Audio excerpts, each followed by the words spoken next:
Beberapa hari yang lalu gue sempat nonton videonya Timothy Ronald yang judulnya itu kelas menengah akan hilang. Dimana di dalam video tersebut, beliau memprediksi bahwa di masa yang akan datang, para kelas menengah itu akan hilang. Jadi nanti pilihannya itu cuma ada dua, yang kayanya itu kaya banget, dan yang miskinnya pun bakal miskin banget.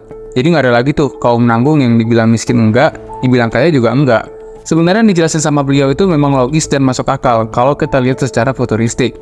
Tapi sebagai seseorang yang gak gampang menelan informasi mentah-mentah, pembahasan ini membuat gue penasaran untuk cari tahu lebih lanjut apakah suatu saat kaum menengah itu akan hilang. Nah, dari beberapa riset, penelitian subjektif, dan ditambah pengetahuan yang gue ada, gue menemukan beberapa hal menarik yang bisa menjadi ancaman, terutama buat kalian yang tergolong ke dalam kelas menengah. Tapi sebelum itu, gue pengen kita samain perspektif dulu nih, definisi dari kelas menengah itu sendiri. Sebenarnya kalau kita merujuk ke definisi kelas menengah, itu ada banyak pandangan dari beberapa sumber. Tapi kalau menurut Bank Dunia, kelas menengah di Indonesia itu adalah masyarakat yang memiliki pengeluaran sekitar 1,2 juta rupiah sampai 6 juta rupiah per bulannya. Dan menurut Bank Dunia sendiri, sebanyak 52 juta penduduk Indonesia itu tergolong ke dalam kelas menengah. BTW data ini diambil di tahun 2020. Nah, kalau kita ngomongin kelas menengah, sebenarnya kelas menengah ini punya peran yang sangat besar bagi perekonomian di suatu negara, termasuk di Indonesia. Kenapa demikian? Karena seperti kita tahu kalau kelas menengah ini kan kelompok yang nggak kaya tapi nggak miskin juga. Alhasil walaupun mereka itu nggak punya daya beli yang begitu besar, tapi daya beli mereka itu tergolong lebih kuat dibandingkan kelas ekonomi bawah. Ditambah lagi mayoritas penduduk kita kan berusia muda, di mana di usia tersebut sangat rentan dengan konsumerisme. Alhasil kaum menengah itu menjadi konsumen utama dalam berbagai barang ataupun jasa yang ada di dalam negeri, mulai dari kebutuhan rumah tangga, teknologi, hiburan, bahkan sampai pariwisata.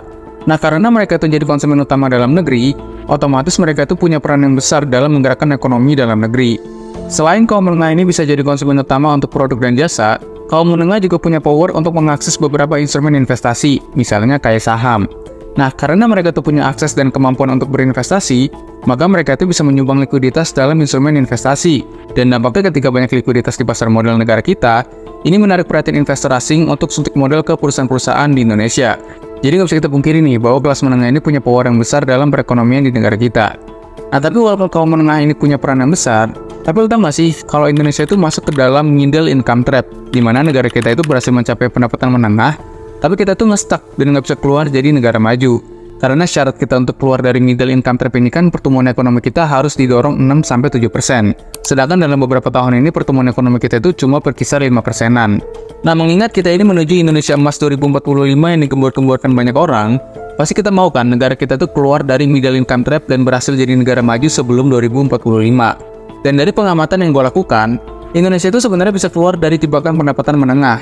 Tapi antara keluarnya itu jadi negara maju, atau justru kita keluar itu jadi negara pendapatan rendah. Dan gue rasa, kelas menengah ini perlahan memang akan menghilang, dan pilihannya itu antara nanti kayanya kaya banget, atau miskinnya itu miskin banget. Tapi apapun itu, intinya ini adalah sebuah ancaman buat kalian yang tergolong ke dalam kelas menengah. Nah, makanya di video kali ini, gue mau bahas apakah suatu saat kelas menengah itu akan hilang. Dan gue pun akan jelasin beberapa tantangan yang cepat atau lambat, ini akan jadi ancaman buat kita semua. So, disimak sampai habis.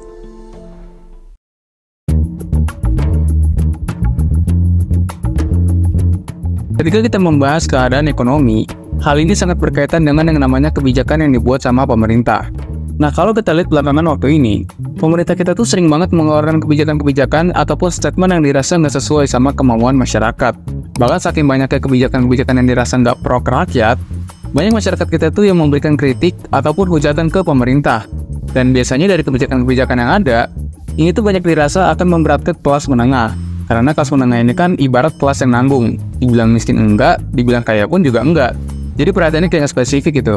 Nah, salah satu kebijakan belakangan ini yang dirasa membebankan kelas menengah adalah kebijakan tabungan perumahan rakyat atau disingkat dengan TAPERA. Sebenarnya sejak kebijakan ini diusulkan, gue nggak pernah nemuin orang-orang yang pro sama kebijakan ini. Karena kalau pekerja pada nggak setuju dan pengusaha pun nggak setuju, ya gue pun bingung sebenarnya yang setuju sama kebijakan ini siapa lagi selain pemerintah yang ngusulin kebijakan ini. Jadi TAPERA ini tuh dianggap memberatkan masyarakat, termasuk golongan kelas menengah. Karena rencananya program ini tuh bakalan memotong gaji para pekerja swasta sebesar 3% untuk iuran ini, di mana 2,5% itu dari gajinya, dan 0,5%-nya itu dibayar sama tempat lu bekerja. Jadi entah si pekerja ataupun pengusaha, itu mereka tetap bayar gitu iuran tersebut. Makanya kan nggak ada yang setuju gitu antara pekerja ataupun pengusahanya. Sebenarnya kebijakan ini gue rasa nggak masuk akal, karena kalau kita menggunakan matematika yang paling dasar sekalipun, jumlah iuran yang kita bayar sampai pensiun itu tetap gak bisa untuk menjangkau harga rumah yang semakin mahal. Walaupun kebijakan ini dibilang untuk meringankan kita beli rumah, tapi ya secara matematis ini tetap nggak masuk akal.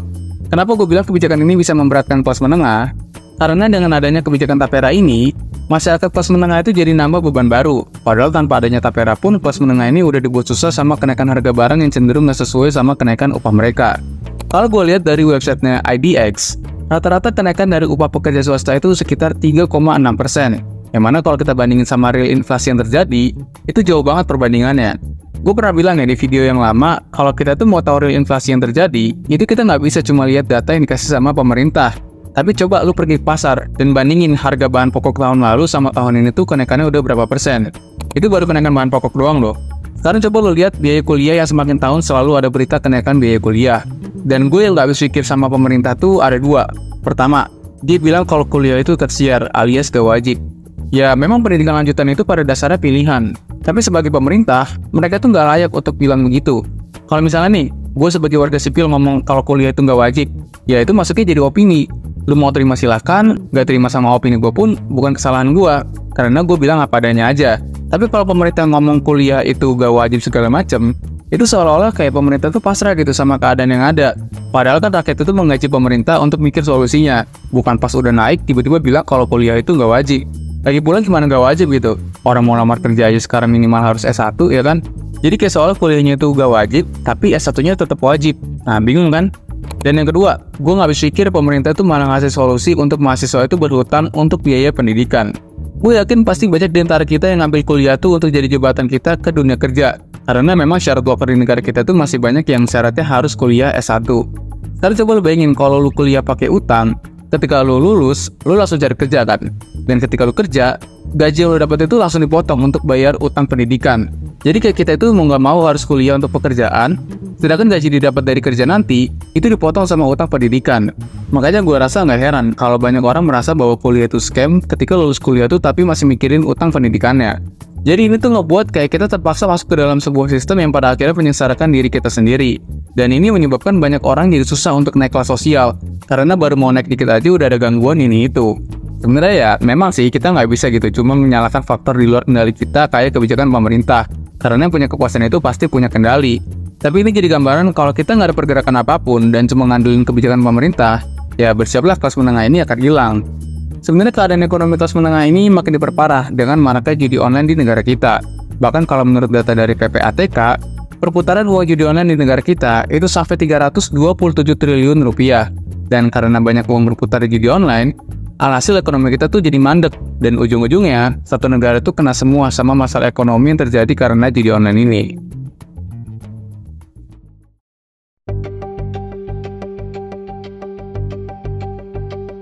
Seiring perkembangan zaman, manusia itu selalu berpikir menemukan efisiensi untuk mengerjakan pekerjaannya.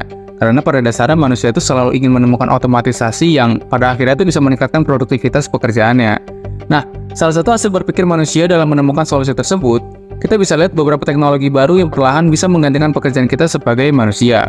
Dan salah satu contohnya, kita bisa lihat kemampuan artificial intelligence yang diisukan mampu menggantikan banyak pekerjaan manusia. Menurut penelitian dari World Economic Forum, sebanyak 83 juta pekerjaan ini diprediksi akan hilang dalam waktu 5 tahun ke depan.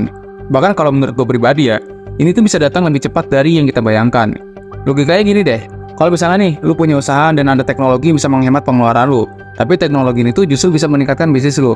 Pastikan lu bakal milih teknologi itu daripada bayar manusia lain dengan berbagai macam kekurangannya. Nah, ini tuh udah mulai terjadi di banyak perusahaan, di mana banyak pekerjaan-pekerjaan yang perlahan mulai digantiin sama AI. Lu bayangin aja deh, sekarang aja cari kerja itu udah susah, apalagi kalau teknologi kayak AI ini tuh makin canggih. Gue yakin pasti bakal banyak banget pekerjaan-pekerjaan yang sekarang ini masih ada, perlahan bakal digantiin sama AI. Gue aja kaget pas awal muncul ChatGPT yang bisa ngejawab semua pertanyaan kita. Dan gue rasa ini belum seberapa. Sebenarnya gue yakin banget kalau teknologi kayak AI ini tuh bisa menghilangkan kelas menengah. Karena AI itu kan kayak bisa bermata dua. Kalau orang yang paham manfaatinnya pasti bisa jauh lebih kaya. Sedangkan buat yang nggak paham cara pakainya, justru bisa jadi ancaman buat mereka. Gue udah sering banget lihat berita tentang orang-orang yang bisa menghasilkan banyak uang cuma dari AI. Sedangkan di satu sisi, gue juga sering banget ngeliat berita yang memprediksi kalau AI ini menciptakan pengangguran. Jadi AI ini tuh ada dua sisi, ada yang hidupnya bakal lebih kaya, Tapi ada yang hidupnya justru makin susah dengan kemunculan AI ini. Nah, alhasil, ini tuh akan menciptakan kesenjangan sosial yang jauh antara yang paham pakai AI sama yang nggak paham. Karena di sini kan pilihannya antara kita memperbudak AI atau kita nih yang diperbudak sama AI. Jadi gue rasa dalam beberapa waktu ke depan, teknologi ini perlahan bakal membuat kesenjangan sosial yang jauh antara si kaya dan si miskin. Ya, tinggal tunggu waktunya aja gitu. Ini kita baru ngomongin ancaman dari teknologi AI doang loh. Belum lagi kesenjangan yang terjadi karena teknologi lainnya. Tapi intinya yang jadi ancaman serius adalah jalannya banyak pekerjaan manusia yang digantikan sama teknologi. Mungkin di sini lu masih bisa berargumen kalau AI itu nggak bisa ini, nggak bisa itu. Ya memang sekarang ini belum apa-apa. Tapi satu hal yang harus lu tahu, ada yang namanya hukum Moore, di mana hukum ini menyatakan kalau kinerja komputer dan teknologi ini akan meningkat secara eksponensial seiring berjalannya waktu. Nah, ketika teknologi ini semakin canggih, maka akan lahir banyak orang kaya baru dan orang miskin baru. Pahamin tuh kata-katanya, orang kaya baru dan orang miskin baru. Jadi nanti tuh pilihannya kayanya kaya banget atau miskinnya itu miskin banget. Nah, lu tinggal pilih aja tuh.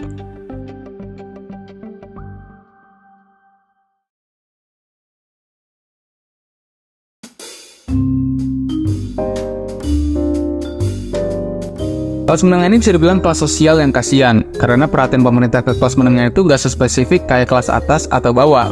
Jadi ketika pemerintah membuat kebijakan yang menguntungkan kelas bawah atau merugikan kelas atas, kelas menengah itu tetap kena juga nggak enaknya. Begitupun ya sebaliknya. Makanya apapun kebijakan yang dikeluarin sama pemerintah, pasti kaum menengah itu cenderung kena imbasnya. Karena kaum menengah itu ya nggak jelas posisinya. Apalagi kalau nanti AI ini makin canggih, jelas ini akan menciptakan segregasi yang semakin jauh jaraknya. Gimana nih kalau menurut lo, apakah kelas menengah ini perlahan akan hilang atau sama aja kayak sekarang ini? Coba tulis pendapat lo di kolom komen. Well, sekian dulu pembahasan kali ini, semoga bermanfaat dan sampai jumpa di segmen selanjutnya.